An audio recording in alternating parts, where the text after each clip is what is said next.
अस्सलामुअलैकुम वरहमतुल्लाहि वबरकातुहू। उम्मीद है आप लोग सब खैरियत से होंगे। मैं आपकी टीचर फिर से आपकी खिदमत में हाजिर हूँ। स्टूडेंट्स, आज हम लोग करेंगे उन्वान यौम दिफा का खुलासा। चलें स्टार्ट करते हैं।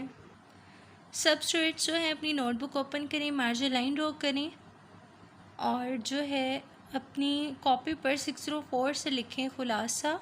पेन से आप लोग खुलासा लिखना स्टार्ट करेंगे। मिड में वर्ड्स जो है राउंड ट्रिप मार्कर से हाईलाइट करोगे। हर साल यौम पाकिस्तान 6 सितंबर को मनाया जाता है। सितंबर 1965 की एक अंधेरी रात में हिंदुस्तान ने पाकिस्तान पर हमला कर दिया, लेकिन पाकिस्तानी बहादुर फ़ौज ने दुश्मन के छक्के छुड़ा दिए। 17 रोज़ रहने वाली इस जंग में हिंदुस्तान का जंगी जुनून सर्द पड़ गया और इसने अक़वाम मुत्तहिदा में गिरा कर फौरी तौर पर जंगबंदी की दरख्वास्त की। यौम दिफा पाकिस्तानी अफवाज के इस कारनामे की याद ताज़ा करने के लिए मनाया जाता है और हर साल यौम दिफा की एक तकरीब लाहौर के फोर्ट्रेस स्टेडियम में मनाई जाती है। हमारे स्कूल की एक जमात हर साल इस तकरीब को देखने के लिए भिजवाई जाती है। इस साल हमारी जमात की बारी थी।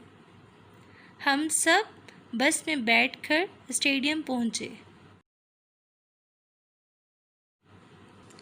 मुकर्ररा वक्त पर तकरीब का आगाज़ हुआ। तिलावत और नात के बाद जवान दस्तों की सूरत में मार्च करते हुए तमाशाइयों के सामने से गुजरे और मुख्तलिफ फ़ौजी करतब दिखाकर दाद वसूल की। इसके बाद फ़ौजी असलहे की नुमाइश की गई। लोगों ने नारे बुलंद किए और जवानों के हौसले बढ़ाए। हम खाने पीने के सामान साथ लेकर गए थे, लेकिन इस जोशो खरोश में खाने पीने की फ़िक्र ही न रही। तकरीब के इख्तिताम पर फ़ौजी तराना पढ़ा गया और फिर हमने वापसी की राह ली। जी स्टूडेंट्स, उम्मीद करती हूँ आपको खुलासा समझ में आ गया होगा। मुझे इजाज़त दीजिए। अपना बहुत ज़्यादा ख्याल रखिएगा। अल्लाह हाफ़िज़।